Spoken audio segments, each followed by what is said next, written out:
Sí pilla, un podcast de historia, política y cultura en contexto. Muy buenos días, muy buenas noches, muy buenas tardes a todos y a todas en el lugar en el que se encuentren, en el momento de la historia en el que se encuentren. Bienvenidos a un nuevo episodio de este podcast. En el día de hoy estamos en compañía de un invitado que ya nos ha acompañado, Juan David Aguilar, profesor, escritor, y está acá en este podcast el día de hoy otra vez. Lo recordamos en el capítulo sobre brujería en Colombia. Si no lo han escuchado, para que lo revisen. Acá está Juan. Hola Juan, bienvenido.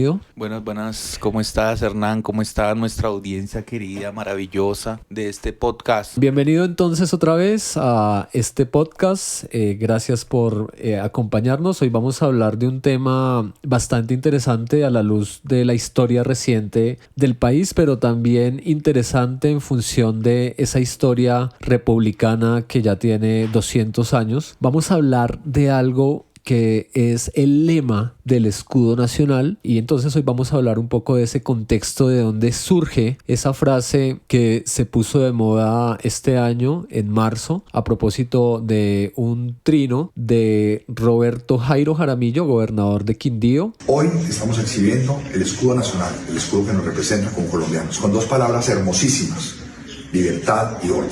Presidente de la Federación de Gobernaciones, que puso el escudo nacional y acompañado de la frase libertad y orden. Y eso se convirtió en tendencia en las redes sociales el 20 de marzo. En un contexto en el cual muchos interpretaron que era un reclamo de parte de varios gobernadores que también siguieron, digamos, esta tendencia frente a Gustavo Petro y su política de paz total, específicamente con el Clan del Golfo, donde pues estaban denunciando unos hechos de violencia y, digamos, como una pasividad de parte del gobierno Petro. Pero lo que queremos hacer en este capítulo, Juan, y vamos a conversar sobre eso, es contextualizar un poco qué significa libertad y orden originalmente, cuál sería el contexto, y también hacernos unas preguntas al final sobre lo que dice la gente en la actualidad, qué pasa con la derecha, porque además hay que decir que este fenómeno de Twitter iniciado por los gobernadores, ese día se le sumaron muchos políticos, sobre todo de la derecha, que aprovecharon esto, exintegrantes del ejército como Zapateiro, bueno, y toda esa crítica a esa política de paz, que pues finalmente en este podcast vamos a hacer una lectura que nos dé elementos para saber si esa reinterpretación es válida, si el mensaje que se quiere generar tiene una intencionalidad sesgada o no. Entonces, pues nada, bienvenido Juan, vamos a hablar a partir de ese contexto. Yo creo que es importante presentar el escenario en el que surge esta disputa por estos símbolos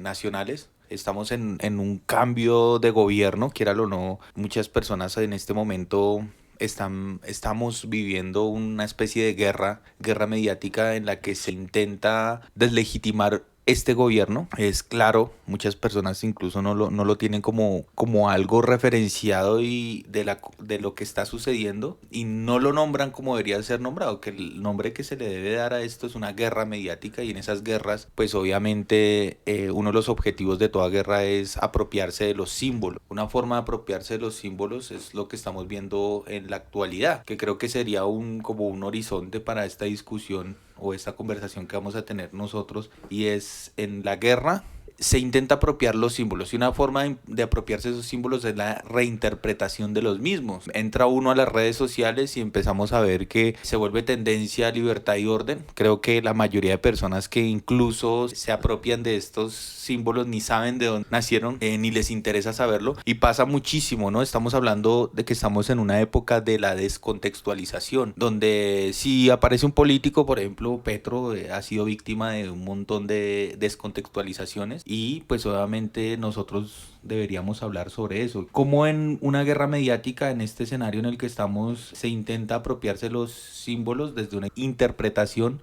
o reinterpretación de los mismos, desde el desconocimiento, desde la ignorancia y prácticamente desde el desconocimiento del contexto histórico de donde nacieron. Creo que los símbolos, estos símbolos patrios, darían más para asumir unas posiciones muy distintas a las que está utilizando hoy la derecha, pero me parece que este sería el comienzo de todo lo que vamos a hablar hoy, ¿no? El escenario actual en el que un grupo de seguidores o políticos están buscando tumbar un gobierno, fracturar un gobierno, deslegitimar un gobierno, y lo quieren hacer en todos los sentidos, en todos los aspectos de la realidad, y pues obviamente intentan decir algo claro, que es, siempre se ha visto con Gustavo Petro o a la izquierda colombiana o a la oposición o lo que fueron antes oposición como alguien ilegítimo, como alguien que no corresponde a la ley, que está por fuera de la ley, y ahora que están dentro de la institución es como si fueran usurpadores. Entonces es una forma de legitimar y de volver a decir lo mismo, volver a ponerlos como lo mismo en lo que se ha movido históricamente los movimientos de izquierda o los movimientos que se oponen al gobierno, y seguirles diciendo que están por fuera de la ley, seguirles diciendo que están por fuera de la institucionalidad, ahora que son institución, es volverles a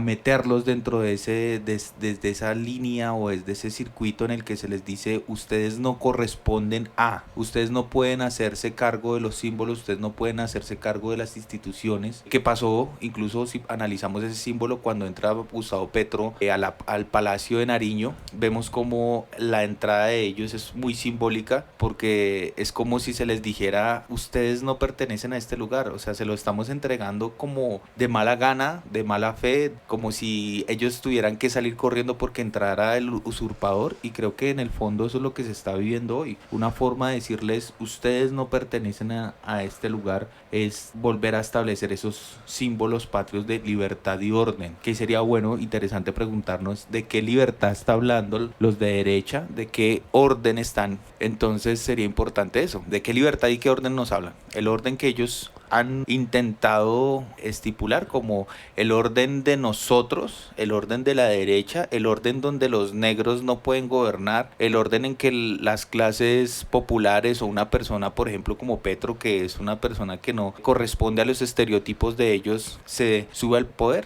y ese no es un orden para ellos. Entonces deberían restaurar ese orden. ¿De qué es lo que estamos hablando? Y creo que sí, sería un de buen acuerdo, inicio. claro. Y a propósito de lo que tú señalas, Juan, hay que decir que para terminar esa historia reciente sobre lo que pasó el 20 de marzo, en los medios de comunicación, después de que pasó, digamos, toda esta tendencia tuitera de libertad y orden y esa capitalización de un mensaje en principio negativo sobre el gobierno, salió el gobernador del Quindío, Roberto Jairo Jaramillo, a decir en los medios que él puso ese escudo y esa frase como un mensaje que se malinterpretó, porque era un mensaje de unidad.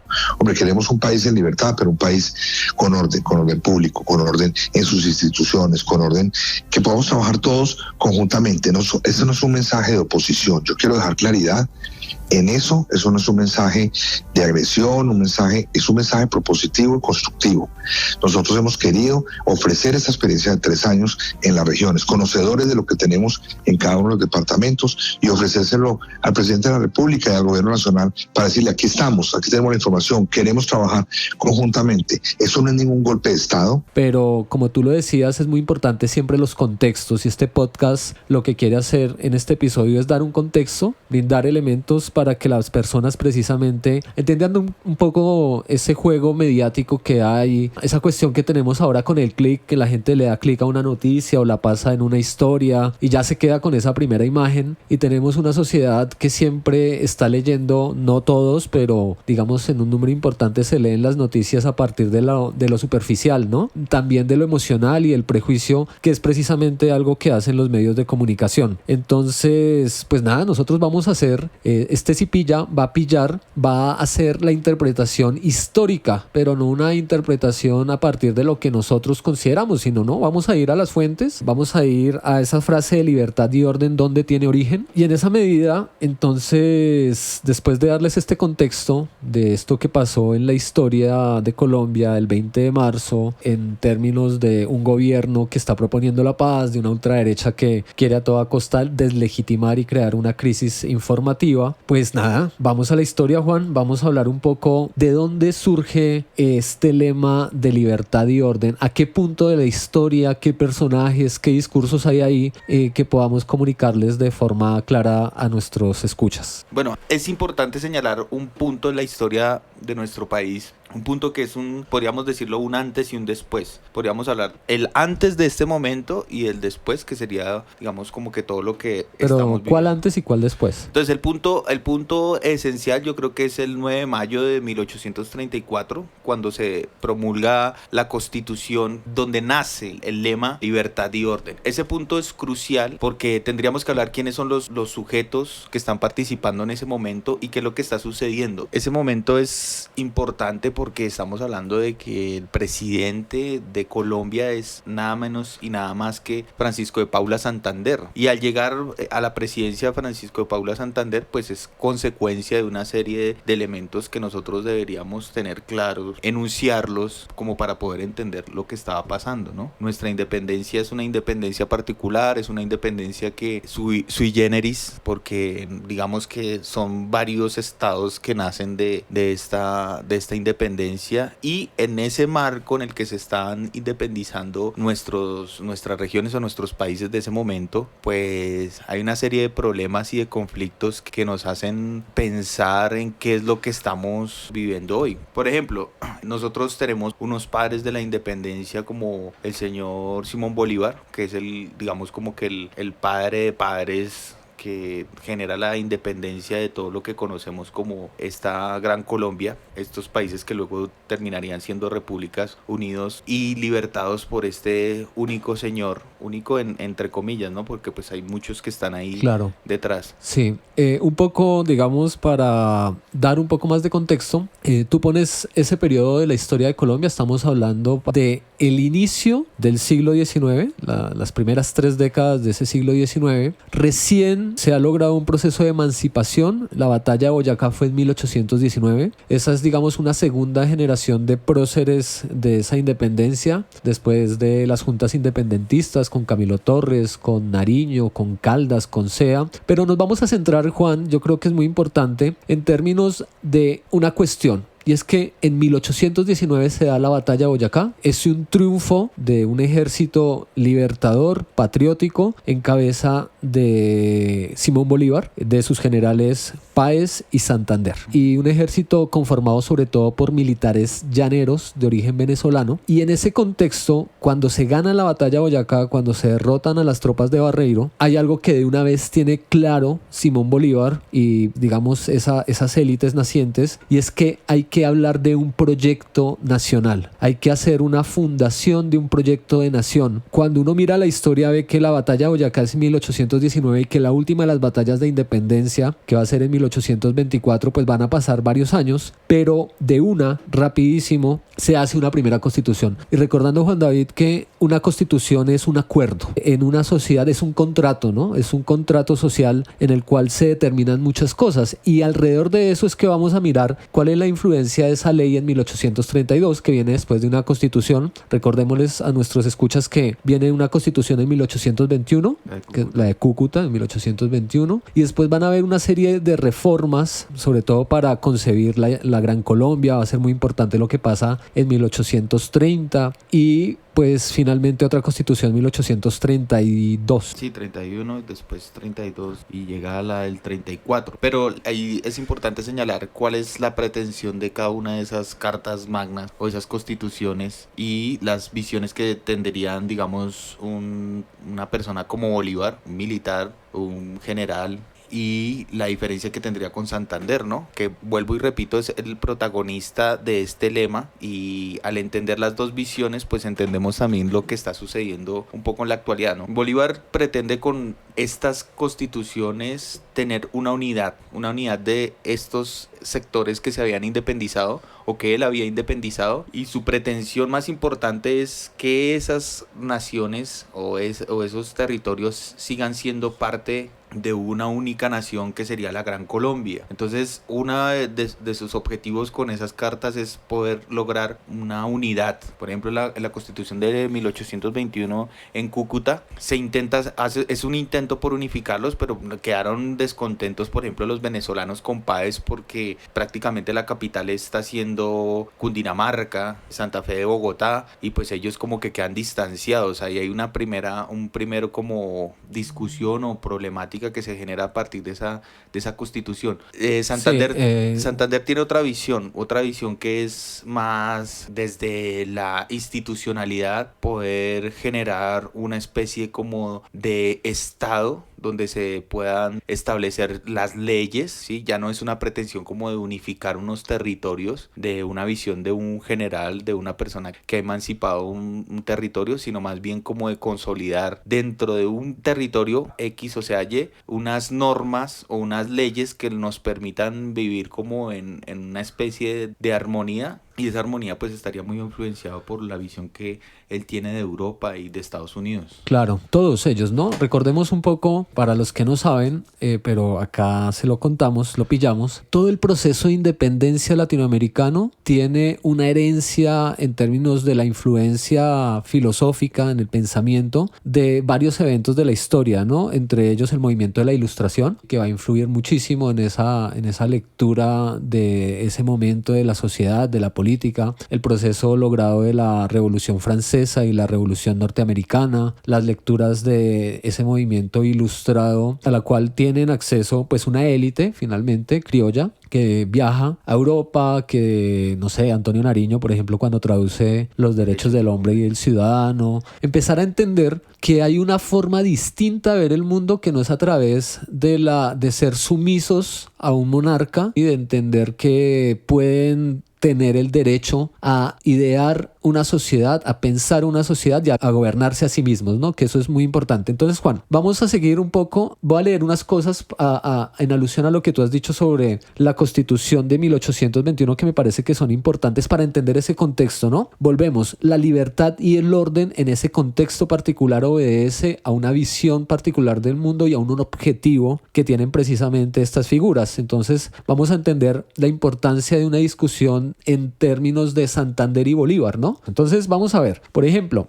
tú mencionabas que ahí estaba la naciente Gran Colombia y en 1819 dice la Ley Fundamental de la Unión de los Pueblos de Colombia: los representantes de los pueblos de la Nueva Granada y Venezuela reunidos en Congreso General, habiendo examinado atentamente la Ley Fundamental de la República de Colombia, acordada por el Congreso de Venezuela en la ciudad de Santo Tomás de Angostura los 17 días del mes de diciembre del año del Señor de 1819 y considerando, primero, que reunidas en una sola república, las provincias de Venezuela y de la Nueva Granada tienen todas las proporciones y todos los medios de elevarse al más alto grado de poder y prosperidad. Ese es el artículo primero. Esa es la constitución del 21 Sí, de del 21, Cúcuta. de Cúcuta. Ahí 1800. todavía no se ha hecho la gesta del sur, que terminaría siendo Bolívar un poco después, ¿no? Sí, digamos que por eso ahorita les decía un poco que lo que pasa después de la batalla de Boyacá, miren que eso se hace en diciembre del 19, es que Bolívar, ya viendo esa posibilidad y como estadista, de rápidamente hacer que este estado empiece a conformarse, y eso pasa pues obviamente desde la letra, ¿no?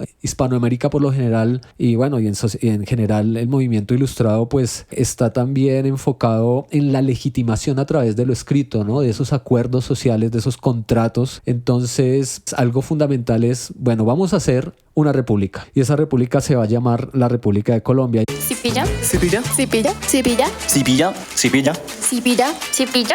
Uy, píllelo. Uy, sí se lo pilló.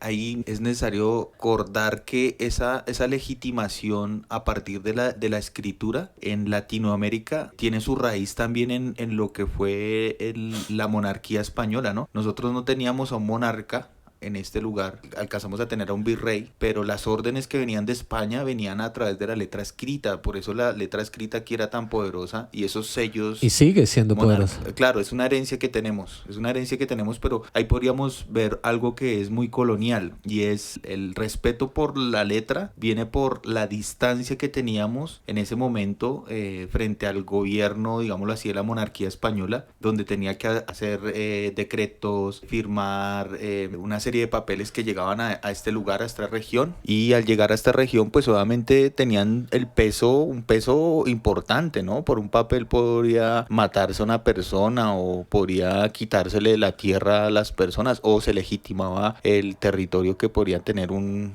una persona que tenía un territorio, por ejemplo los encomendadores. Sí, claro, esa es una cuestión muy importante que van a estudiar después en el siglo XX muchos interesados, digamos, en ese desarrollo cultural. Ángel Rama tiene un libro que se llama La ciudad letrada, por ejemplo, ¿no? Y habla de la importancia de esa circunstancia. Y entonces por eso es tan importante el papel, ¿no? Para nosotros, ¿sí? Y como cultura, el registro civil, antes no había registro civil, pero estaba la partida de bautismo, todas estas cuestiones de las providencias que salían, de las ordenanzas, todas estas cuestiones. Bueno, pero volvamos a la Constitución del 21 para decirle a nuestros oyentes acá directamente de la fuente de información en ese contexto. Dice lo siguiente el artículo 4 de esta Constitución: en el nombre y bajo los auspicios del Ser Supremo hemos venido en decretar y decretamos la solemne ratificación de la Ley Fundamental de la República de Colombia, de que va hecha mención en los términos siguientes: los pueblos de la Nueva Granada y Venezuela quedan reunidos en un solo cuerpo de nación bajo el pacto expreso de que su gobierno será ahora y siempre popular representativo. Y ahí hay una cosa importantísima y volvamos al lema, ¿no? Libertad y orden. Se trata de dar un orden. El orden no tiene que ver con una cuestión de seguridad. El orden tiene que ver con una concepción de un proyecto nacional, de entender que se debe constituir primero hay que hacer una separación con lo colonial, claramente. O sea, como tú mencionabas, ya no hay una monarquía, nos vamos a gobernar nosotros, entonces necesitamos formar instituciones. Y por eso los cambios constitucionales que se van a dar en estos años siempre van a estar mediados por un Congreso. Va a haber un Ejecutivo, que ya es algo que precisamente tiene una conexión con los modelos que se empiezan a dar y a desarrollar a partir de la Revolución Norteamericana en 1776 y en la Revolución Francesa en 1789, que empiezan a instaurar modelos de corte republicano, ¿no? Sí, es un separarse. Creo que es un punto que hay que señalar, es importante que lo menciona, que es separarnos de la institución monárquica. Es algo perentorio, es algo principal, es algo que hay que hacer. Y la forma para lograrlo, pues no solo es expulsando a los españoles de nuestro territorio, sino es fundando las instituciones. Y una de esas formas de fundar las instituciones es recoger las experiencias de las revoluciones europeas que están basadas en el contrato social, y el contrato social se traduce en una constitución, ¿no? Sí, claro. Y por eso el artículo 3 de esta Constitución dice: la nación colombiana es para siempre irrevocablemente libre e independiente de la monarquía española y de cualquier otra potencia o dominación extranjera. Tampoco es ni será nunca el patrimonio de ninguna familia ni persona. Eso sería importante para este contexto, ¿no? O sea, muchas veces ahorita se está entendiendo que el Estado le pertenece a una familia, le pertenece a un grupo de personas, pero también tiene sus orígenes en esto, ¿no? Porque aunque lo menciona esta carta, que estamos hablando de la Constitución del 21, 1821, y está diciendo que no pertenece a ninguna familia, pero sabemos que en ese momento, cuando se estaba generando esa Constitución, pues eran los militares y digamos que los terratenientes, los que habían ostentado el poder heredado, digamos así, de los españoles, y ellos son los que determinan qué es lo que está sucediendo. Pero sí es importante que se señale para esta instancia, o sea, no le pertenece a ninguna familia, que es lo que ahorita hemos estado viendo en la actualidad. Es decir, el Estado no le puede pertenecer a personas que no han estado en esa línea de poder, en esa herencia de poder, y entonces es lo que molesta. En cierta medida lo que estamos viendo en este momento es que hay muchas personas que están molestas porque sucedió un cambio y es unos nuevos dirigentes que no pertenecían a estas clases políticas tradicionales, y entonces empieza a incomodar, como volver al orden establecido, a lo que siempre había sucedido, y entonces pues incomoda. Entonces claro, ahí en la Constitución del 21 sería importante señalar eso, ¿no? Que desde ese momento se está intentando generar un Estado que pueda garantizar ciertos derechos, pero pues la realidad es otra. Claro, pero entonces volvamos al camino de cuándo surge este lema. Estamos dando un contexto de entender que el movimiento independentista, ya cuando logra un fin importante y es derrotar militarmente y tratar de generar una estrategia en términos de la fundación de una nación, pues tiene una oportunidad, ¿no? Eso se da a través de 1821 y entendiendo que van a venir otra serie de reformas a medida que va avanzando el proceso de independencia. Entonces vamos a tener una serie de elementos, pero ahí todavía no hay un lema, ¿no? No, ahí no ha nacido. Digamos que la pretensión es un poco como resguardar lo ganado. Entonces estamos independizando, la Gran Colombia se conforma entonces por Venezuela y por por lo que sería el territorio colombiano que conocemos hoy. Que se llamaba la Nueva Granada. La Nueva Granada, pero no hay como que todavía no se ha terminado la gesta de emancipación, faltan unos territorios que sería ir hacia el sur, Perú. Entonces como que es consolidar lo ganado. No hay un lema. Sabemos que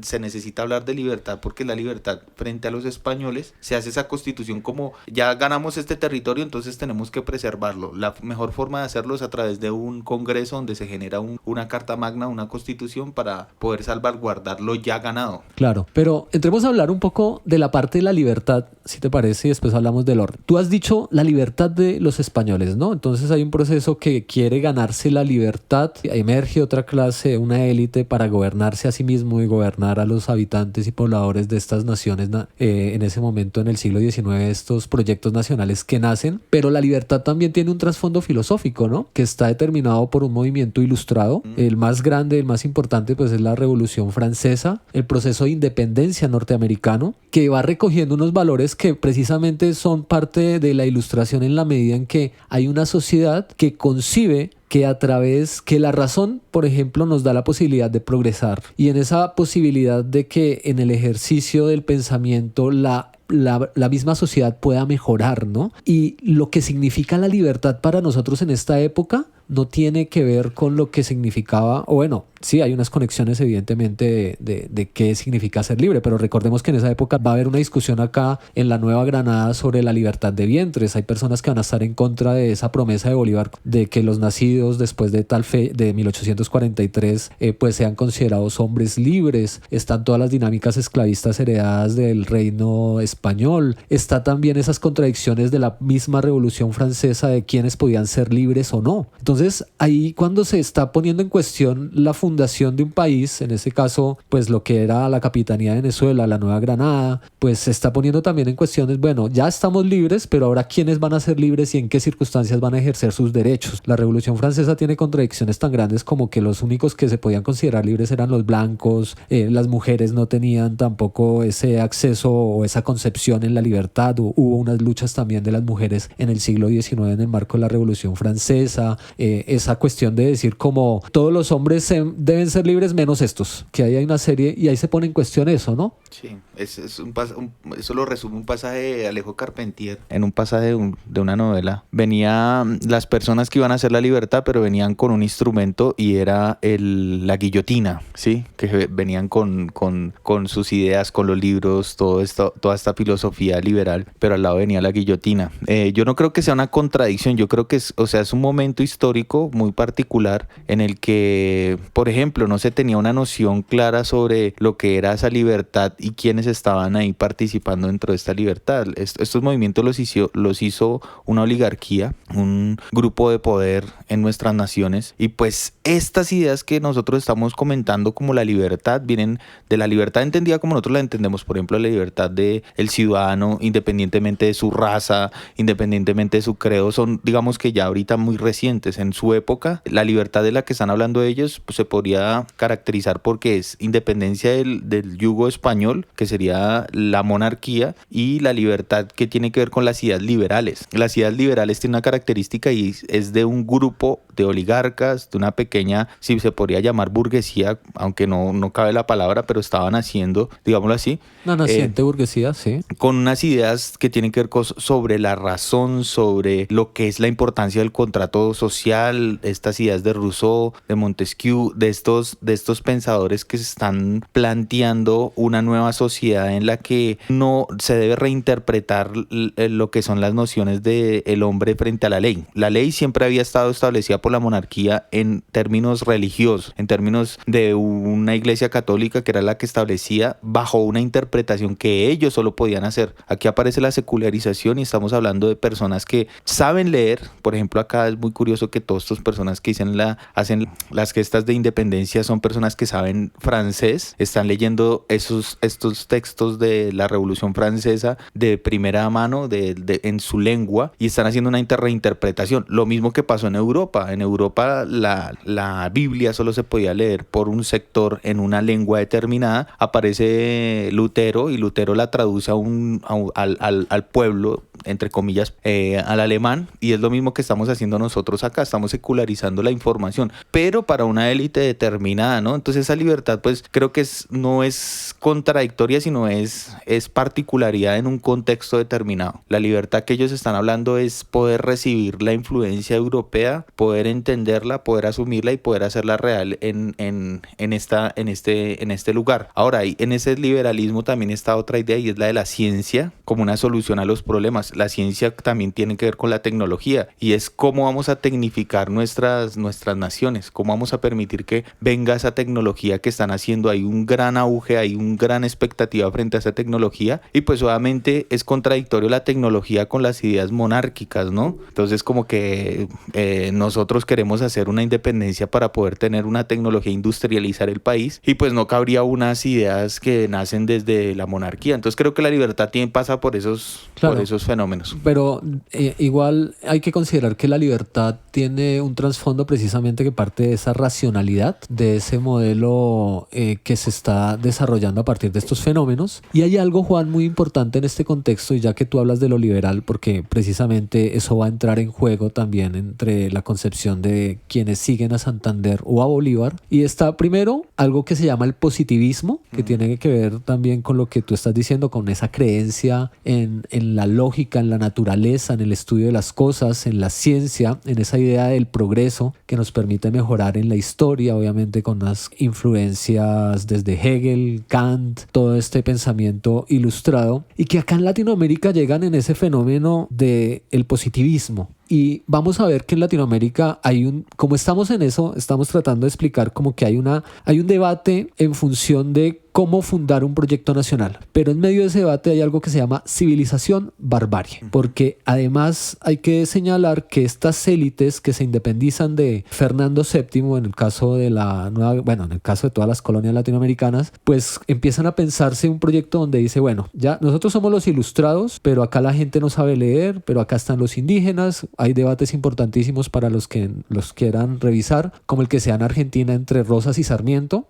Sarmiento precisamente tiene un texto que se llama Civilización versus Barbarie, y que vamos a determinar como lo que realmente es importante y válido en un proyecto nacional y que no. O sea, reconocer la diferencia. Acá en Colombia, por ejemplo, hay un libro que se llama Las apuntaciones críticas del lenguaje bogotano. Rufino José Cuervo escribía en el prólogo, en la introducción, del peligro de las masas que no saben hablar. Entonces, lo civilizado es, y otra vez volvemos al problema de la letra, ¿sí? En función de la libertad y el orden, que es un lema precisamente nacional, y que hay que decirle a nuestros escuchas, por ejemplo, que en ese marco del positivismo, las élites latinoamericanas en estos estados-nación nacientes empiezan a tener eso, lemas, pero lemas con la función de decretar un orden, de decretar una función dentro de, por ejemplo, diseñar que hay una separación de poderes. Entonces, no sé, unos ejemplos además del de Colombia, de libertad y orden, que todavía está en nuestro escudo, está el de Brasil. En su bandera dice orden y progreso. Y eso es parte de ese proyecto moderno del positivismo. Y está también en Chile, Juan, está en el escudo por la razón o por la fuerza. Y en Estados Unidos también se van a dar cada uno de los estados de la Unión una serie de palabras, motes, que son lemas que quieren aparecer ahí. Y aparece este lema, Juan, en 1832 con Santander. Y Santander representa un movimiento civilista y liberal además, porque hay dos corrientes en ese momento en la historia de Colombia, en su momento la Nueva Granada, en el marco de la Gran Colombia, y es que están los militares, la línea militar, representada sobre todo por Bolívar. Santander también era un general de la República, pero cuando él se vuelve vicepresidente de la Nueva Granada, cuando él prácticamente queda a cargo de la labor administrativa, es un tipo de leyes, que es como lo conocemos hoy en día, el hombre de las leyes, y era muy apegado a eso y era de tendencia liberal, tenía unas ideas liberales, como precisamente entender que la enseñanza es muy importante y no debe estar solamente a través de la doctrina de la iglesia, como que las dinámicas de protección arancelaria deben ser distintas, que son ideas que vienen también de Norteamérica, de Bertrand, por ejemplo, de esa lectura del cambio. En cambio, lo conservador, lo godo, que se derrotó entre los jacobinos en medio de la Revolución Francesa, pues es el no cambio, ¿no? Y precisamente todos estos proyectos nación, civilizar significa también tratar de cambiar. Lo que pasa es que vamos a caer en una serie de paradojas, ¿no? Sí, ahí aparece un Santander que es más que el hombre de las leyes, yo creo que es un personaje que entiende lo que está sucediendo en Europa, con eso precisamente que estás enunciando, y es el positivismo y todos estos fenómenos filosóficos. Era un gran lector Santander y estaba muy al tanto de lo que estaba sucediendo. Sí, es curioso como en el exilio muchas personas pues desconocen que él estuvo exiliado precisamente porque hubo un momento que también marca la historia incluso de este lema, y es cuando se hace el atentado para matar a Simón Bolívar el 25 de septiembre del 28, y en ese momento todo el mundo asume, o una gran parte de la sociedad colombiana asume, que Santander está implicado en ese movimiento, ¿no? Eso tiene unos antecedentes también históricos. Pero eso lo condena a él a la muerte. Después Urdaneta no lo puede demostrar que él realmente estuviera ahí, nadie lo pudo demostrar nunca, y termina exiliado. Al estar exiliado pues está en Europa y frecuenta un montón de pensadores, un montón de personas que han estado en esos movimientos liberales, y pues él se está nutriendo de eso. Él está consumiendo desde la fuente primaria todo lo que está sucediendo en Europa, y viaja a Estados Unidos, que es poco antes de regresar a Colombia, para llegar a este lema, ¿no? Claro, esos lemas estaban ahí en Latinoamérica, y esos lemas son importantes por lo que estamos hablando de la letra. Si está escrito, existe. Si está escrito, se vuelve ley. Si está escrito, se vuelve una línea rectora que va a determinar lo que sucede en el país. Eso lo saben ellos, y pues por eso el afán incluso de Santander de poner un lema, de que la sociedad esté como estipulada por estas reglas de juego, que serían las de la Ilustración, que haya un Estado con separación de poderes. Todo eso lo trae pues obviamente de Europa, y pues lo que estabas diciendo, hay unos militares, y estos militares están enfocados en preservar el terreno. Claro, es que hay una disputa importante para de pronto los que no tienen ese contexto histórico, pero es que cuando se gana la batalla de Boyacá, el pantano de Vargas, y se empieza la campaña libertadora hacia el sur, hay muchas cuestiones que tienen que organizarse en términos de un Estado-nación, ¿sí? Esa tarea le queda a Santander mientras Bolívar se va a las batallas, a las guerras, a las campañas, pues a tal punto que llega a encontrarse con San Martín más adelante en la historia. Pero hay un seguimiento que uno puede hacer a través de las epístolas, de las cartas, y uno ve como lo que le pide Bolívar a Santander cuando está en Ayacucho, y ahí está precisamente que se entera de cosas, pero Santander es el que está ahí, ¿no?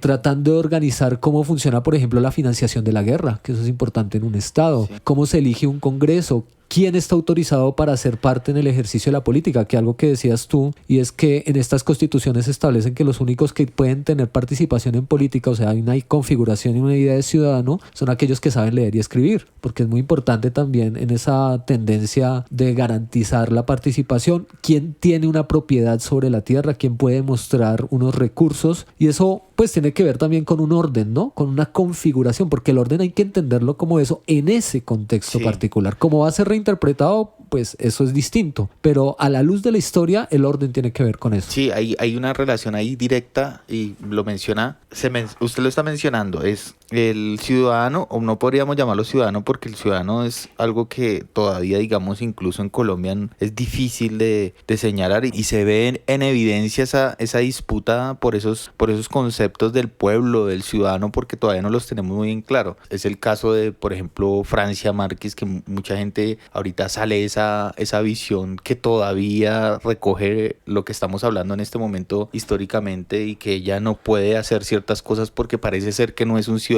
Parece que en Colombia hay ciudadanos de segunda y de tercera clase, incluso de cuarta. En esta época que estamos hablando de 1834 también hay una noción sobre el ciudadano que tiene que saber leer para poder ser ciudadano, y otros factores que pues a la luz de nuestro contexto actual pues serían discriminación, ¿no? Pero mira que ahí hay una relación entre orden y escritura. Volvemos a lo mismo, ¿no? El orden está establecido porque está escrito, porque sabe leer y escribir, porque entra dentro de esa lógica. Si no, no existe ese orden y no se podría garantizar incluso la libertad, ¿no? Entonces ahí es importante señalar eso. Una pausa y seguimos pillando.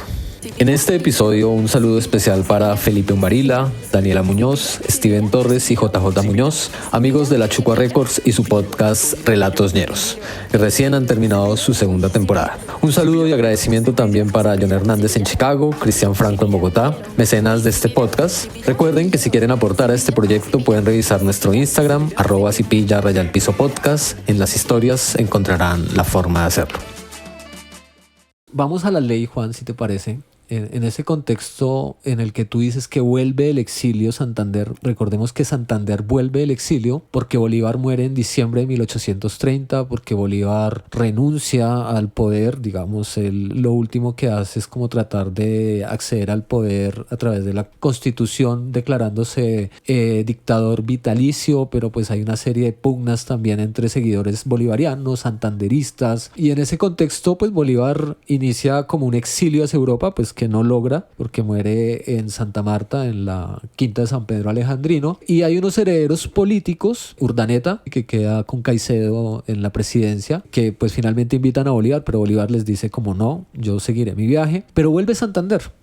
Y cuando vuelve Santander vuelve, como tú dices, con toda esta visión europea y con esa concepción positivista del mundo, en la cual me va a permitir leer a un autor en este momento para que hablemos sobre eso, Juan, y leemos además lo que pasa en la Ley 3 del 9 de mayo de 1834, que es donde aparece por primera vez el lema de libertad y orden en la historia de Colombia. Y dice lo siguiente Leopoldo Sea en un libro que se llama El positivismo en Latinoamérica. Dice, abro comillas, la libertad no puede confundirse con la anarquía. La libertad es expresión de la acción creadora del hombre que la anhela y la hace posible. Para posibilitar el nuevo orden, cosa muy importante que hemos señalado, para la libertad había necesidad de destruir el orden colonial impuesto, tal fue la tarea de los liberales, pero que una vez cumplida debería transformarse en acción constructiva. El jacobinismo había destruido el orden godo, pero no era ya mediante la destrucción que se iba a crear el nuevo orden. La tarea del positivismo sería la de crear el orden que sustituyese al destruido por el jacobinismo, puesta de orden que no implicaba la negación de la libertad que reclamara el jacobinismo. Todo lo contrario, de lo que se trataba era de crear un orden para garantizarse la existencia de la libertad, así como el viejo orden había garantizado la permanencia de la dominación. Que eso es contundente, estas frases, cierro comillas, porque son muy discientes, ¿no? Para entender eso del proyecto nación en Latinoamérica, ¿no? Claro, y hay una preocupación ahí,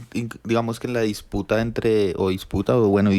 entre Santander y Bolívar, y es que Bolívar, hay una preocupación real en ese momento, y es que Bolívar empieza a denominarse el dictador, el que va a regir de forma vitalicia, y eso preocupa mucho, sobre todo a la corriente liberal, pues digamos que la podemos encarnar en Santander, porque esa dictadura se podría llamar el despotismo, que era la preocupación de los que estaban haciendo el liberalismo o las revoluciones en Francia, era la preocupación del despotismo. El despotismo ilustrado que llamaban ellos. Entonces era la preocupación, o sea, después de independizarnos de la monarquía, nos preocupa que entonces llegara un Bolívar a coronarse con algo que era muy parecido a la monarquía, que era una posición vitalicia para poder supuestamente mantener las naciones independizadas del yugo español. Pero entonces obviamente Santander entiende que la forma no es para podernos seguir siendo independientes de España, para poder conformarnos como un estado real, no es a través del despotismo o la dictadura en ese momento, sino a través de ese orden que lo daría la ley, que lo daría la configuración de un estado. Incluso no podríamos hablar de nación, sino la configuración de un estado, de unas instituciones que puedan ser claras, que haya unas reglas de juego estipuladas por la razón. Ese ciudadano al que se está apostando, que se reconoce como liberal, pues es una persona racional, que sabe leer, que sabe escribir, que genera un orden. Sí, hay una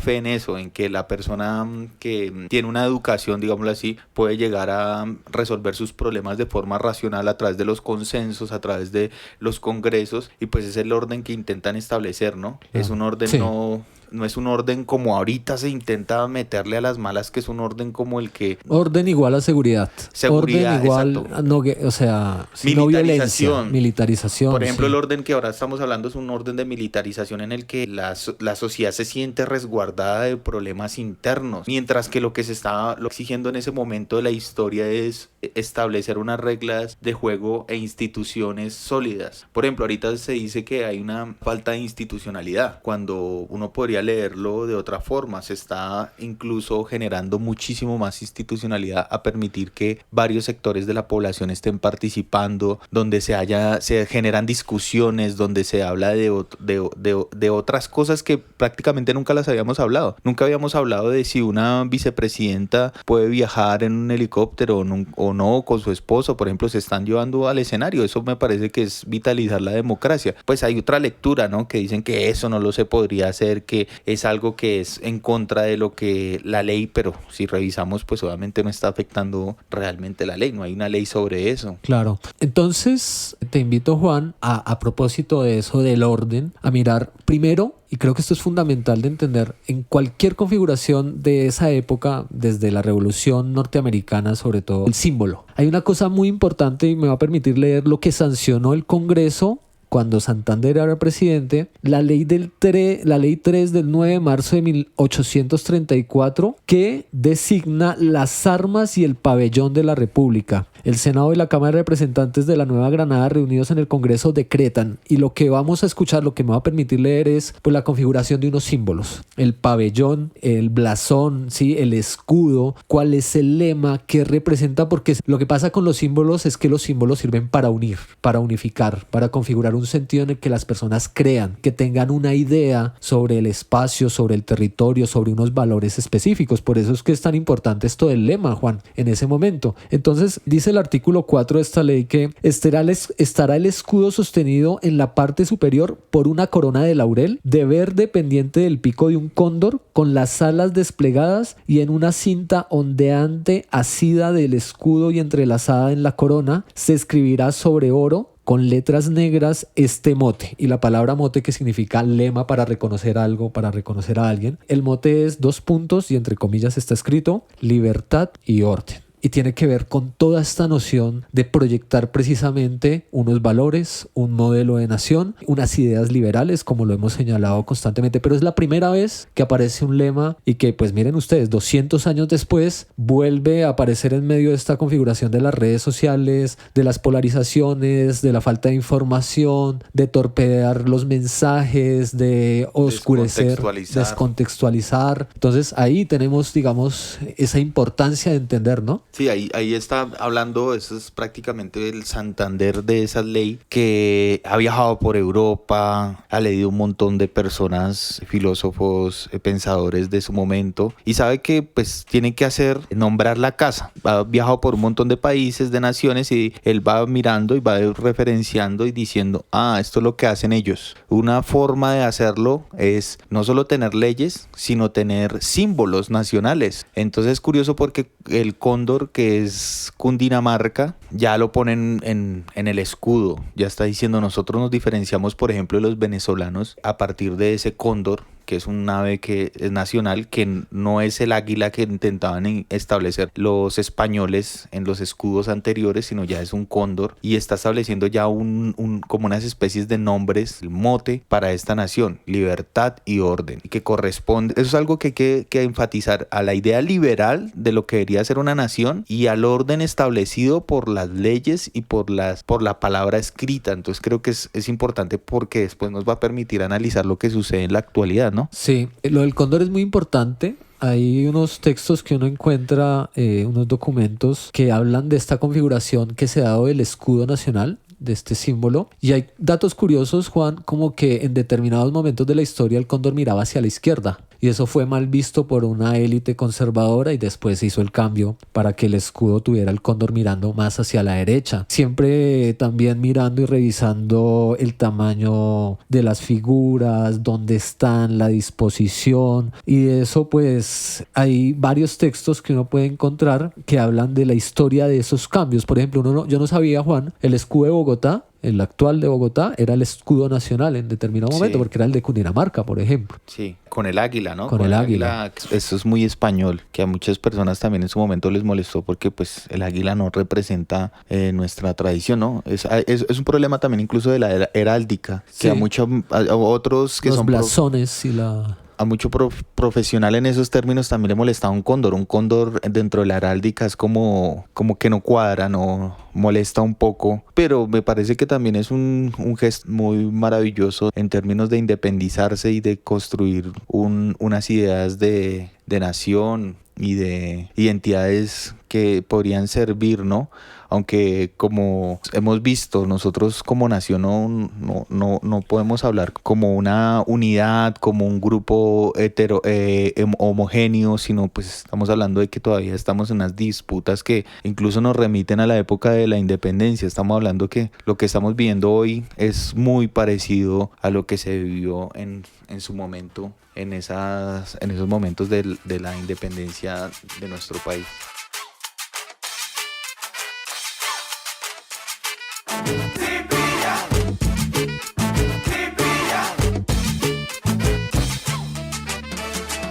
Bueno, en la actualidad yo creo que hay que señalar que estos intentos de apropiarse de los símbolos es muy, muy connatural a lo que es una guerra, ¿no?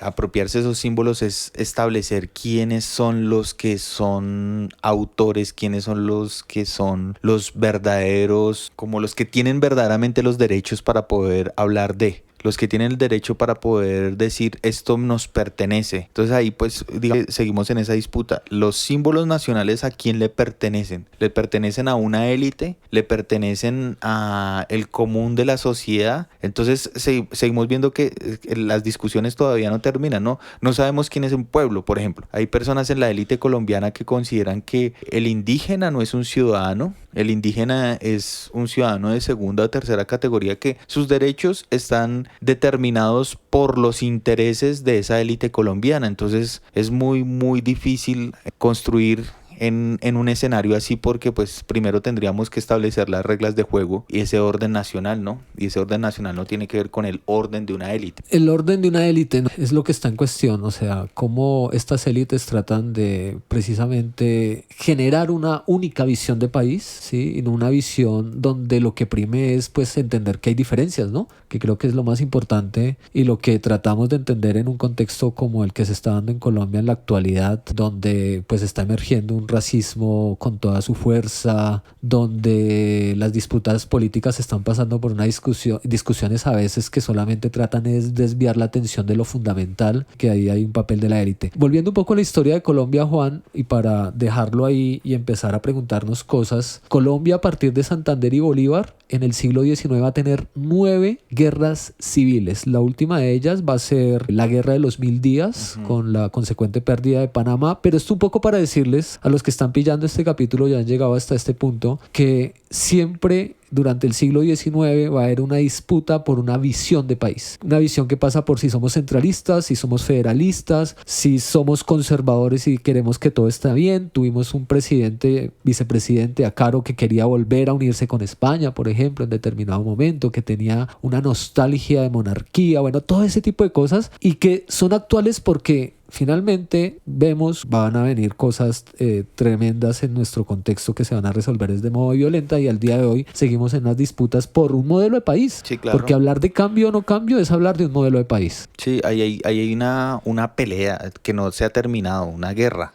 no solo en el siglo XIX, sino el siglo XX, que son consecuencias de todo esto que hemos estado hablando. Se siguen en discusión. Realmente la discusión siempre ha sido a quién le pertenece, quiénes son los protagonistas y quiénes son los sujetos de derecho en este territorio. Digamos que podemos resolver la situación del territorio. El territorio ya está configurado, sabemos hasta dónde llega Colombia, pero ¿quiénes son los que tienen los derechos? Es una discusión que nos lleva incluso a la creación de estas constituciones del siglo XIX, y vemos que todavía no está configurado. Llega la Constitución del 91, reconoce derechos a ciudadanos que antes no se reconocían, pero hoy se está haciendo como práctico esos derechos. Es decir, en Colombia tenemos una visión de una élite que es: yo reconozco a los diferentes, por ejemplo a los negros, a los indígenas, pero, siempre es con un pero ellos no pueden estar en los cargos de poder, ellos no pueden estar dentro de la institución. Entonces ahí está la disputa, la guerra. ¿Es posible, es pertinente, es legítimo o es legal que una persona, un indígena, esté gobernando, esté ejerciendo un cargo de poder? Pues lo que estamos viendo con esta élite es que ellos les habían dado derechos, pero son unos derechos hipócritas. Manténgase su territorio, manténganse su lugar, pero no en las ciudades, no ejerciendo un cargo de poder, no utilizando los recursos del Estado, que lo vemos con Francia. Entonces, si ella utiliza un helicóptero, entonces... Si hubiera sido Marta Lucía Ramírez, no pasaba nada, ¿no? No, nunca hubo esa discusión en Colombia, nunca se peleó que si el presidente lo hacía o no lo hacía. Por ejemplo, con Duque se le peleó, pero fue porque llevaba a un parque a sus amigos, a su familia. Sí, al hermano que fue viajando mucho por el mundo en todas las comitivas presidenciales. Pero ahorita ya parece que es focalizado una persona que pareciera ser que no tiene el derecho para estar en estos cargos. Es como el resultado de unas disputas, de unas guerras que hemos tenido internas en nuestro país y que pues hoy se están viendo realidad, ¿sí? Ya no es la élite diciendo, yo reconozco los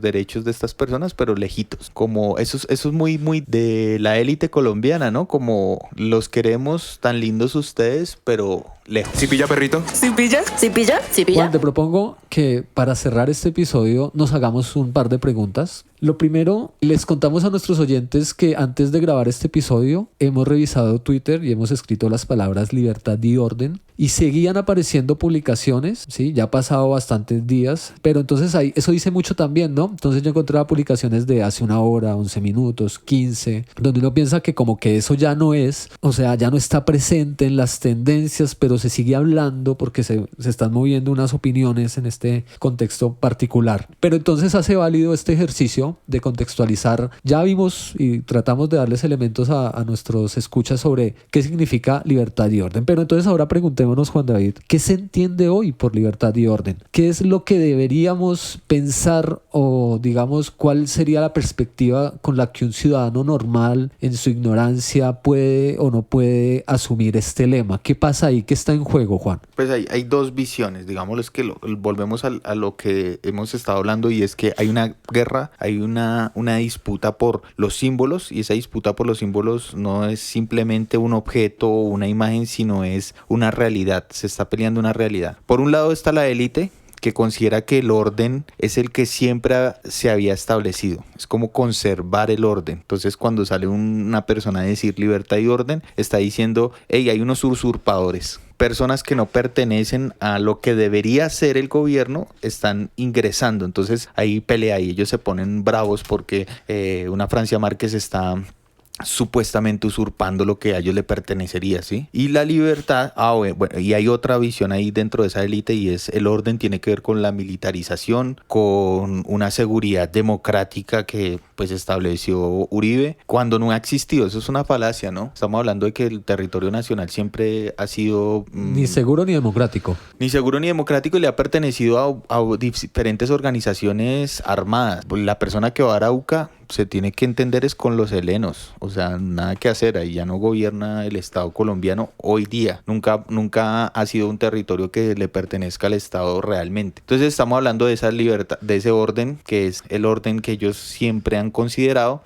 el orden de la militarización, y la libertad es una libertad que digamos que creo que esa libertad la entienden ellos como de esta élite o estos sectores de la población como una libertad de, en este momento, como el miedo a que ellos se vean afectados por políticas que ponen en riesgo sus derechos supuestamente de realizar comercio, por ejemplo. Entonces están hablando del miedo a una expropiación, ¿sí? Entonces que atentaría su libertad, etcétera, cosa que no está sucediendo ni se ha pensado de la expropiación, pero ellos tienen miedo a eso. Es una libertad del comercio, de sus propiedades, que supuestamente se ve afectada, pero pues estamos viendo que es más una falacia o es un miedo que se intenta imponer. Y por el otro lado está la visión de los que pelean por un nuevo orden, no porque el orden que haya estado no sea, digámoslo así, como legal o legítimo, sino porque el orden debe pasar por la ley y la ley no se ha estado aplicando en Colombia. Eso es algo importante. Es que las leyes están, las instituciones, están las ramas del poder, están los entes de control, pero no están funcionando. Y creo que hay un sector de la población que está diciendo, necesitamos que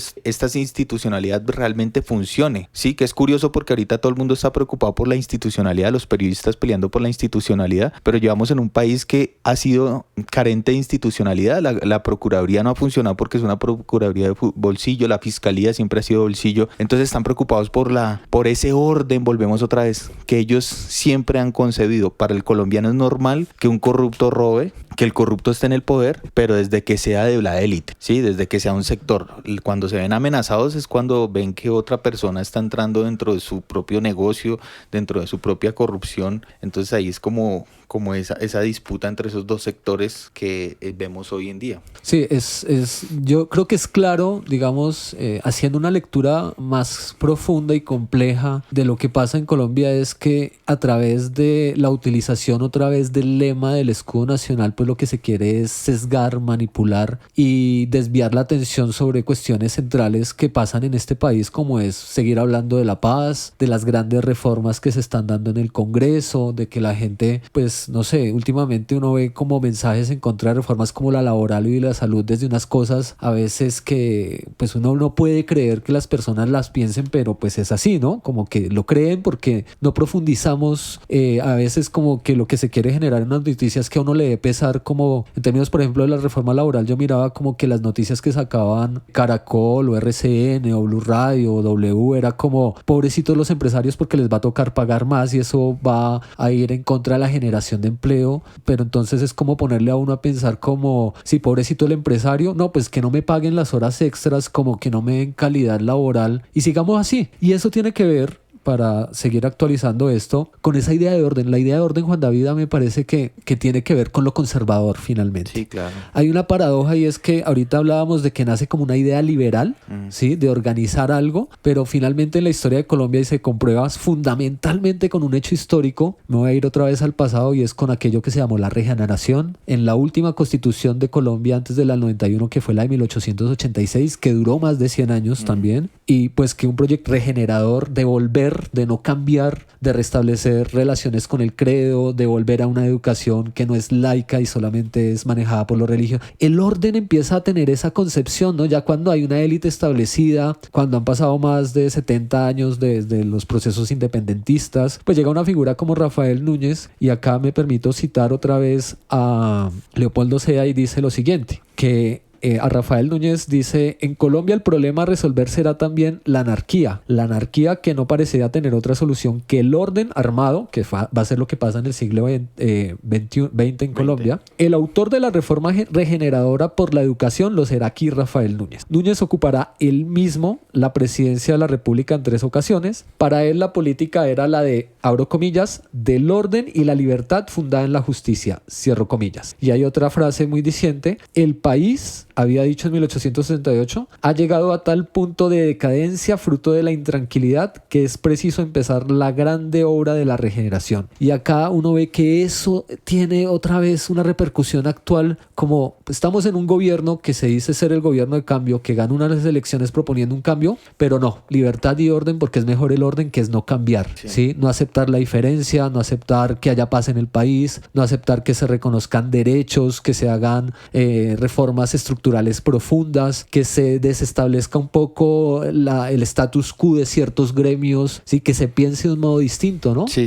No, y el colombiano tiene una tendencia a eso, a la fobia al cambio. Eso es histórico y pues lo hemos estado hablando un poco hoy. Esa fobia al cambio pues también es como una cosa que nace también de la iglesia, de nuestro pensamiento religioso, en que como que nos vemos amenazados y en el que supuestamente el cambio nos puede puede traer la pérdida o el demonio, lo que podría ser como un infierno, ¿no? Entonces es muy curioso cuando empiezan a hablar todas estas personas que dicen que nos vamos a volver como Venezuela, pero los que han vuelto a Colombia, si se puede decir eso entre comillas. No, sí, durante Duque uno parecía... No, y en este momento, Venezuela. digamos, si uno abre una red social, uno ve que las publicaciones de la oposición son las mismas que en Venezuela. O sea, es una descontextualización, es empezar a decir que esto va para el infierno, y esas publicaciones son como muy, muy dadas a eso, a esa fobia al cambio, a esa fobia a todo lo que pueda tener un impacto en la realidad, de que es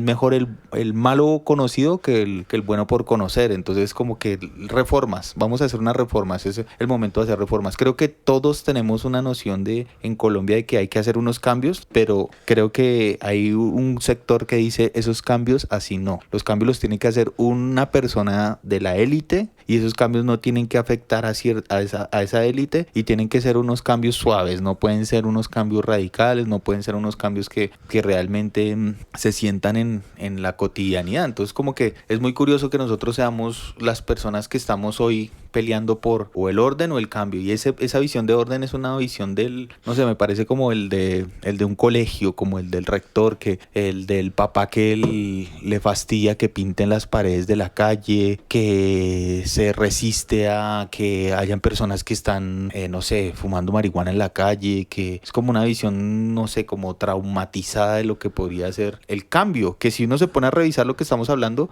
Santander estaba más hablando de ese orden, pero para cambiar, un orden que es cambio. Una idea liberal, o sea, los liberales se entendían como progresistas en su época, Sí, ¿no? claro, ¿no? Y Petro es una persona que tiene mucho de esas ideas liberales, y que pues incluso hasta sus detractores de izquierda, los mamertos reales, pues le pelean porque el señor sigue siendo muy liberal. Miren estas políticas que estamos hablando, de que él quiere salir de la economía o de la tenencia de las tierras, que es una herencia colonial, y ahí hay un problema gigante porque nosotros nos resistimos a dejar esa idea colonial cuando estamos prácticamente regresando a 1800, cuando estamos hablando de la tierra tiene que ser una tierra que beneficie a la comunidad, no puede ser simplemente una tenencia por tenerla como lo tenían las encomiendas. Sí, mira algo curioso ahorita escuchándote y hablando otra vez de la historia de Colombia, que esa resistencia al cambio tiene que ver, por ejemplo, con la tenencia de la tierra. Y un gobierno acá, precisamente tú decías algo así como tiene que ser el de la élite, pero a veces cuando es el de la élite, ni siquiera al de la élite le dejan hacer los cambios, ¿no? Recordaba un poco la Revolución en Marcha de Alfonso López Pumarejo, que él intenta hacer 2 veces una reforma agraria en el país y se le echan para atrás las élites en Colombia, y además reconoce derechos sindicales en una época también bastante convulsionada de la historia de nosotros, y después van a tratar de ir contra ese reconocimiento de derechos laborales en Colombia. Sí, va a aparecer un personaje como Mariano Ospina, va a aparecer Laureano Gómez, toda una lucha por un periodo en donde el gobierno liberal intentó pues reconocer a los trabajadores, hacer una redistribución de la tierra, pero ahí está esa idea otra vez vigente y que está insertada en esta sociedad que es por muchas circunstancias también, sobre todo por falta de información y por meterle a veces una cierta emoción en términos de odio y no de racionalidad a la toma de decisiones políticas, a no entender, ¿no? A irse con lo inmediato, ¿no? Entonces ayer registrando Twitter miraba que el fin de semana pasado exmilitares organizaron como una especie de, no sé, de correr en la ciclovía y ponían libertad y orden, y ahí viene la última parte de este episodio, Juan, y es muchos tagleaban en sus publicaciones como los símbolos patrios se respetan, libertad y orden. Y entonces la pregunta sería, Juan, ¿en Colombia los símbolos patrios de verdad se respetan? ¿Será que el respeto es cuando cantamos el himno y nos ponemos la mano en el corazón? ¿Qué es respetar los símbolos patrios? Porque yo creo que hay muchas personas que, verdad, pues si el respeto es la cuestión ahí del orden formal, como eso que le empiezan a uno a enseñar en esas clases de cívica en el colegio, como haga silencio, como respetar cantar el himno es cerrar los ojos y sentirlo, no sé. Sí, ese punto es importante porque es muy colombiano, es como un respeto por encima de incluso de lo racional. Entonces, por ejemplo, uno podría decir respetar los símbolos, a ese señor uno le podría decir es respetar los símbolos, es entenderlos. Exacto. Eso no pasa para ellos. Para Muy ellos bien. el respeto es simplemente o los acata o los acata. Es una visión paternalista, pero una visión paternalista de siglos pasados, ¿no? Lo que dijo el padre se respeta y punto. Usted no me alega, usted no me discute, usted no puede armar aquí debates, ¿sí? Esa es la visión que ellos mantienen, ¿no? La del padre. Y pues lo del padre es lo mejor, ¿no? Entonces, pues, si uno pasara por que creo que es muy importante ahorita en estas discusiones de las redes sociales y creo que hay que hacer un llamado a la razón y al entender de dónde nacen las cosas, ¿sí? Porque, por ejemplo, gran parte de lo que estamos viviendo es una sociedad extremadamente ignorante, es una sociedad que supuestamente tiene la tecnología, pero lo único que ha servido la tecnología es para generar más ignorancia y con la ignorancia un odio, y lo que uno llamaría respetemos los símbolos. Claro que sí, respetarlos es entenderlos, saber de dónde nacieron y saber que esos símbolos incluso también tienen fallas. Por ejemplo, el escudo nacional, creo que todo el mundo, hasta los estudiantes de bachillerato, al verlo dicen, pero qué incoherencia, o sea, no tenemos ni cóndores, no tenemos ni el istmo de Panamá. Entonces, ¿qué es eso de respetar? Uno no puede respetar la estupidez, uno no puede respetar la incoherencia, uno no puede respetar esto que se sigue perpetuando por la historia, que es nuestro desprecio por la diferencia, desprecio por los otros, teniendo una sociedad tan diversa, con unas necesidades particulares, con unas necesidades de transformación. Uno no puede respetar lo incoherente. Por ejemplo, en la tenencia de la tierra, es estúpido que una persona tenga miles y miles de hectáreas y no la esté produciendo en un momento en la historia donde deberíamos saber que el uso de la tierra es importante para la preservación de la misma especie y tiene que ser un uso inteligente. ¿Por qué tenemos que respetar algo que es incoherente y que no tiene sentido? Entonces, pues obviamente los que dicen esto son personas que realmente no tienen una noción racional de lo que sucede o de la historia, no están pensando y no les interesa pensar. O sea, las discusiones que ahorita se están dando es, yo siento algo frente a lo que sucede y ese algo es odio, aversión y no lo voy a pensar, simplemente es mi visión y así como dicen por ahí, o sea, es mi opinión y mi opinión hay que respetarla, pues creo que no debería ser así, pero... Claro, yo creo que has dicho algo que es fundamental y es el conocimiento. Hay que entender de lo que se habla y ese es un problema en este país que a veces pues crea polarizaciones de gente que pues realmente dice cosas con argumentos, ¿sí? Sea izquierda, derecha, pero a veces como no interesa, entonces se saca de contexto muchísima información y pues lo del escudo es lo más diciente, o sea, la gente no se preocupa por entender lo que hay ahí, ¿no? Por ejemplo, lo del istmo. Aquí lo de la riqueza, por ejemplo, este es un gobierno que propone protección del medio ambiente y tenemos un cóndor que en el escudo está en vía de extinción, ¿no? Que a veces pues hay una irresponsabilidad por parte de ciertos sectores en el país frente al uso de los suelos. Entender qué ciudadano se pregunta qué es un gorro frigio, porque está en el escudo, qué representa eso en términos de libertad, porque supuestamente uno entra a la página de la Cancillería en Colombia y está la descripción del escudo nacional y uno se sigue cuestionando cosas en función de eso. Y lo que uno ve en las redes sociales cuando ponen la bandera de Colombia o el escudo de Colombia es anexo a una imagen de militares, por ejemplo, que es algo que también está en ese contexto. Entonces, los símbolos patrios se respetan, es apoyar que los militares den golpes de opinión o quieran defenestrar, como dijo un militar en estos días, al presidente, porque esa es la mirada que se da, ni siquiera parte de realmente conocer por qué hay amarillo, azul y rojo, aunque sea algo que nos aprendemos de memoria desde el colegio, espero, sí, porque a veces uno pregunta y como que la gente no sabe y pues precisamente pasa por ahí. Lo inmediato se tergiversa, se malinterpreta y ahí quiero, Juan, que cerremos este capítulo con algo que está haciendo la derecha en estos momentos en el mundo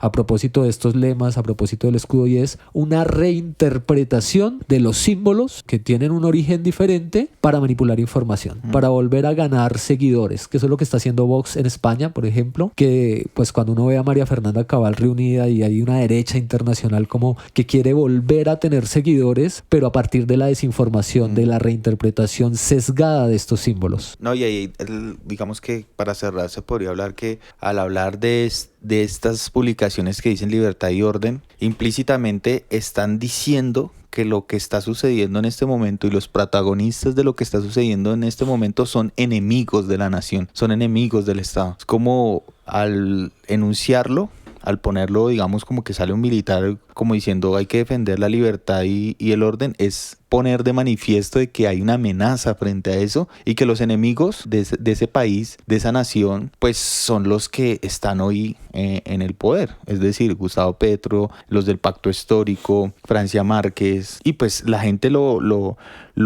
asume como una realidad, ¿no? Cuando vea en una publicación en la que se hace énfasis en una palabra de la vicepresidenta y no de todo lo que se estaba diciendo en la entrevista, pues obviamente están diciendo hay enemigos y esos enemigos son internos y esos enemigos, y creo que esto también se conecta con lo que ha pasado en el siglo XX, ¿no? Y es generar ese enemigo interno, y ese enemigo interno son los que piensan distinto, las guerrillas, los de izquierda, los comunistas.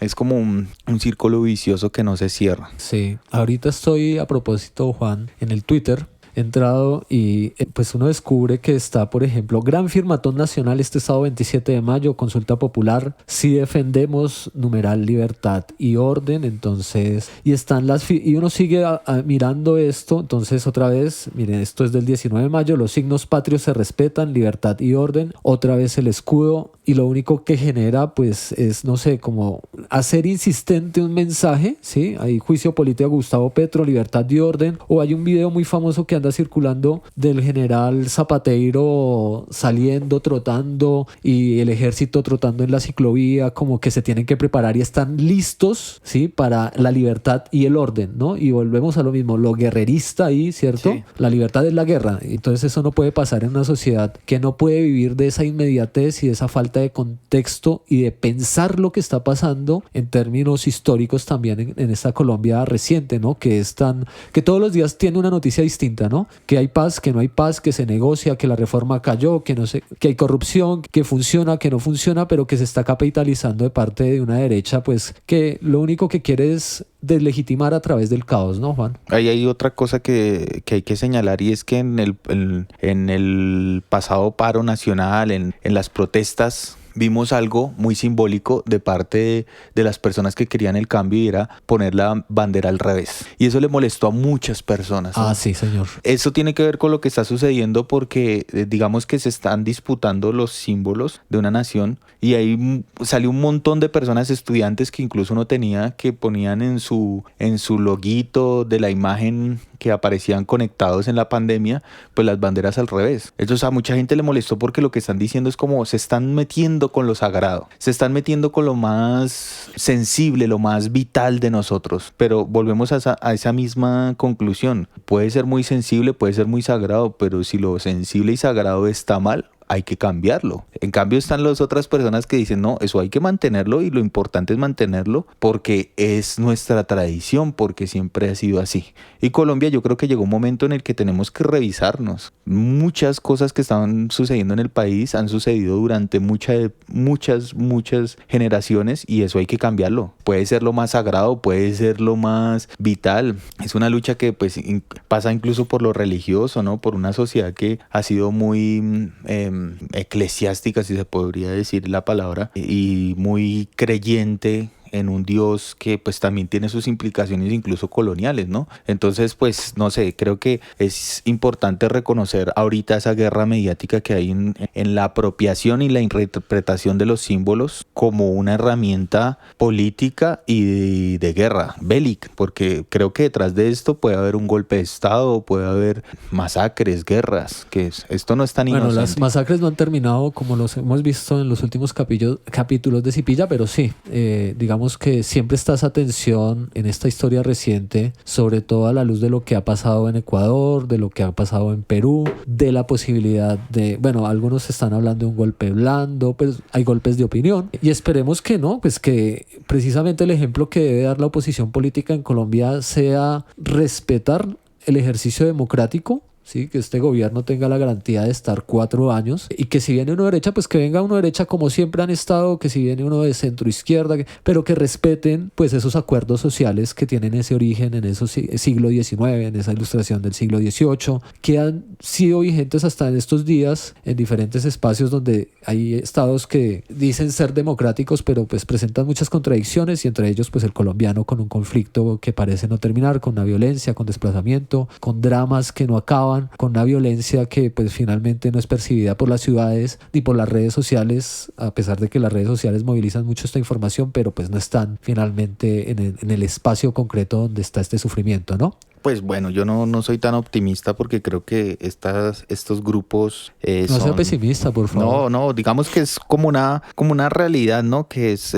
los cambios también pasan, pues, y creo que también es revisar la historia por llevar a cabo ciertas reformas que un grupito no va a querer, y pues ese grupito pues de cierta forma hay que considerarlo, hay que tenerlo presente, pero hay que tener claro eso, y creo que es muy importante también para nuestra sociedad que ese grupo no va a ceder, no es un grupo racional, no es un grupo que con el cual se pueda negociar, y lo estamos viendo incluso en las reformas ya, ellos no van a ceder. Y pues lo que creo sí es que las sociedades se construyen es a partir de las personas que están conscientes de lo que hay que hacer, y a eso hay que apostarle. Creo que ese es un objetivo claro. Bueno, Juan, pues ojalá así sea. Entonces, pues nada, muchas gracias por participar en este episodio. No, gracias a ti, Hernán, por invitarme a este espacio. Siempre, esta es tu casa, tú sabes. Siempre las puertas abiertas para Juan David, que desde su ejercicio académico pues nos permite también entender y opinar acá sobre temas interesantes como este, ¿no? Como tener presente en esta historia actual esas connotaciones del pasado y cómo pues se dan estas situaciones. Entonces, gracias, Juan, por pillar con nosotros. Muchas gracias. Estaremos viéndonos, don Juan David, muy amable. Esto fue Si Pilla, un podcast de historia, política y cultura en contexto.